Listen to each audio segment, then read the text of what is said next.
All right, you can do this prep sequence with almost no equipment. So if you have a lacrosse ball, if you have a tennis ball, now let's say you don't have either of those. All I want you to do is ball up a dish towel, anything to create something that sticks up about that high. So we do want to have something you can brace your foot against for this midfoot mobility component, but everything else you can do with just body weight. So let's just say we are programming this for the people who have nothing and they're using a dish towel. So we're not going to roll, but you're going to ball that thing up, put it on the outside edge of your little toe mound. So not the little toe mound. And then all you're going to do is turn your hips into that side. And you'll notice as you turn your hips in, the outside part of your foot is going to get pushed up, and that's the rotation. We want your midfoot going one way while your heel is going the other direction. So we're just going to go through 5 of these. So rotate, let that foot twist. 3, 2 more.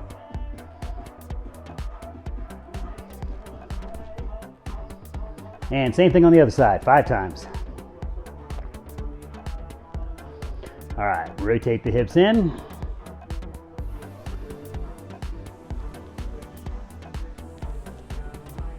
3, 2 more. And 1 more. All right, we're gonna go down for the 90-90 hip. So front leg is at 90 degrees, back leg is at 90 degrees. And one of the things I want you to keep an eye on, 2 of the things, tall with your spine and produce your movement from your belly button first. So what we're gonna do is turn towards the front knee. So I'm gonna get tall, I'm gonna initiate from the pelvis, so belly button guides that movement. Then I'm gonna go ahead and put my hand on the knee and provide a little leverage. So we're gonna hang out here about 20 seconds. And we're gonna see if I have those broadcast skills where I can talk through those windows instead of giving you a whole bunch of uncomfortable silences.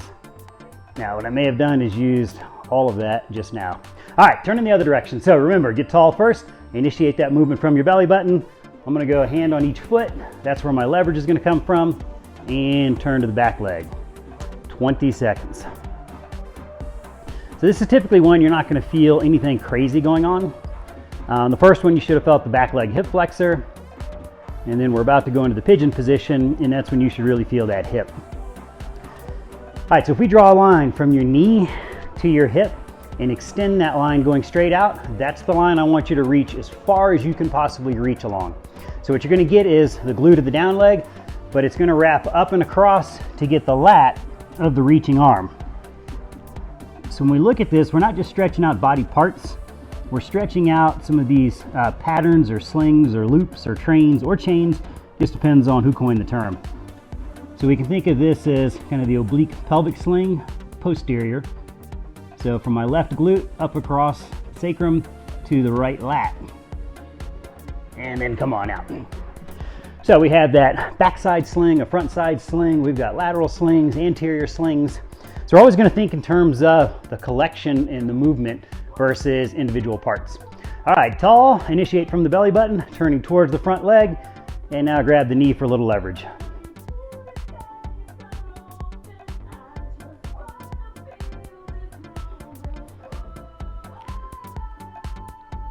All right, come back to center. Again, tall, turn from the belly button first, then grab your feet and apply some leverage.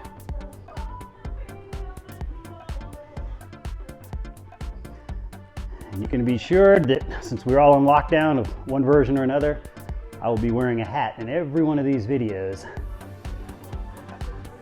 When as much of it has fallen out as I have, you gotta be real precise with placement. All right, so we're drawing that line from your hip to your knee, and we're going right over that knee, reach as far as you can. So that front leg glute should be talking to you. You should feel a sensation wrapping up and around and across the lat on the other side. Every time I demo this, I think I need to do it more often. You know, shooting these videos may be the highest volume of workout I've had in any given week. All right, coming back out of that. Triple hip opener. So I have created a little adjustment or a tweak to this. So we're gonna do 10 reps as far as the hip flexor or going into hip extension, but 5 of them we're gonna do regular, and then 5 of them we're gonna rotate a little bit. So my big thing is lumbopelvic posture, meaning I don't want to substitute low back movement, so I want you to go through a little backward pelvic tuck. Keep that position, tight gut, tight butt. Then you move into and out of your stretch. So for the first 5, we're gonna go straight up with the arms. So 1, 2, remember, keep the gut tight, keep the butt tight, and that'll keep the stretch where it's supposed to be. 2 more. Now the part that I'm changing, the other 5 reps here, so staying in the same position just to give you a better view. I'm gonna go hands behind my head. Everything applies down here. As I move into the stretch, I'm now gonna rotate towards the knee that's up or forward. So this is gonna bring the psoas in there a little bit more. And all we're doing is trying to move where it starts and where it ends away from each other. 3. Keep that gut tight, keep that butt tight. 4. And 1 more. 5. All right, take the leg, kick it out on an angle. Now everybody's angle is gonna be a little bit different. It's dictated by your ability to keep your belly button straight ahead. So knee out on an angle. We're gonna go arms out in front. So I'm gonna turn away from the knee, but I'm gonna drive my knee towards that little toe. We're only gonna go 5 times with this.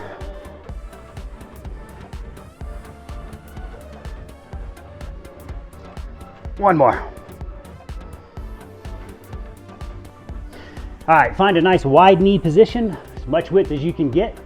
The same leg that was up is now gonna be out. So I want your foot to be square and flat. Once you have that 5 times, gently sit back and come out of the position.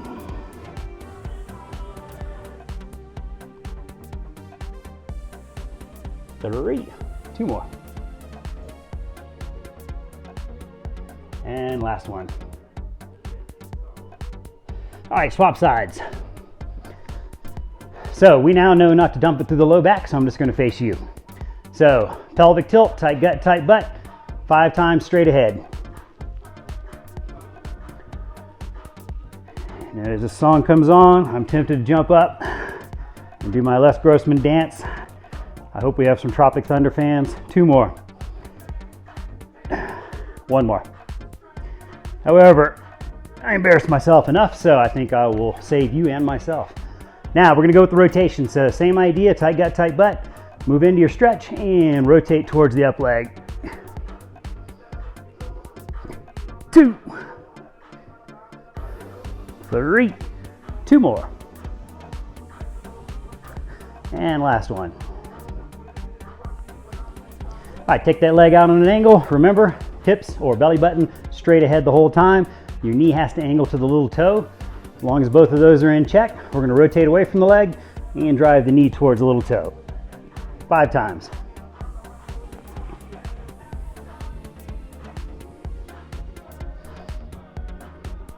Couldn't help it. 1 more. All right, wide knee position. Let's get your long adductors in there. Kick that foot out, square, foot flat, and 5 times. 2. At one point I thought they were gonna do a whole spin-off movie based on that character that Tom Cruise plays. I was kind of bummed that didn't pan out. 2 more. I can't really recite most of the lines I liked based on the profanity. All right, cat cows, 10 times. So with your cat cow, we need to make sure you are driving this movement through the thoracic spine, which is here, not through the lumbar spine, which is all here. So your body's gonna go from movement wherever it finds it the easiest. Let's go into cat. Meaning if you're trying to move and a part is stuck and the part next to it does move, that's where your body's going. So as you come down, I want you to fix your low back in a neutral position, and then I want you to drive this between the shoulder blades and lift the head. All right, I'm calling that 2. This is 3 coming up. Everybody that knows me, I don't know how to count 1, 1, 2, 2, 3, 3. So all of my counts are a total number. 7, come down, make sure you drive through the upper spine. 8, 9. All right, so now push-up position. We're gonna go through that alternating low lunge or runner's lunge. So we're gonna bring the left foot up by the left hand, straighten your right knee, and really work to sink your hips, keeping your right knee straight. Swap sides. Right foot up by the right hand, left knee dead straight, and then sink. All right, 2 more times each side. Foot up by the hand, we're on the left side now. Straighten your knee and sink your hips. Swap. Right foot up by the right hand, left knee straight, and sink your hips. All right, one more time on the left side, left foot by the left hand, right knee dead straight, and sink. All right, you can take your left hand, reach under your right arm as far as you can, and remember, initiate the opposite direction with your belly button. So I'm turning my belly button to the left, left, left, turning my chest to the left. Now I'm gonna finish with the arm. Awesome, 2 more times. Reach under, come up, and rotate. One more time, reaching under the arm, coming up, belly button left, sternum left, and then the arm reaches. All right, left hand inside your left foot, spin your right foot. We're gonna lean into that left side, and same idea, start from the belly button, sternum, and then unroll. 2 more times, belly button to the right, sternum to the right, arm to the ceiling, and rotate. One more, belly button right, sternum right, and reach with the arm. All right, we're throwing a little bit of a lunge sequence, but basically going laterally. So we're gonna step into a lateral lunge, and then we're gonna come across and go into a bowler. So remember the bowler, we're just staying in this short range for your hip. We're not trying to get into hip and knee going into a curtsy. So 10 count total. I'm gonna step into my right. Side lunge right, kick across for the bowler, make sure that shoulder drops. 2, 3, 4, 5.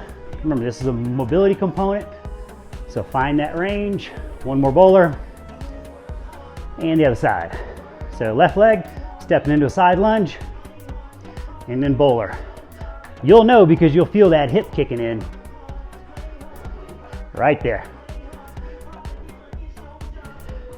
4, 5, 6. This is a good one to do before you run too. 7, 8, 9, 10. Last thing we're going to do to work on some ankle and hip control is this frontal plane, sagittal plane, hip hinge. We're actually going to start at sagittal plane, then frontal plane. So, sagittal plane, hip hinge. We're going to go with a frontal plane, hip hinge.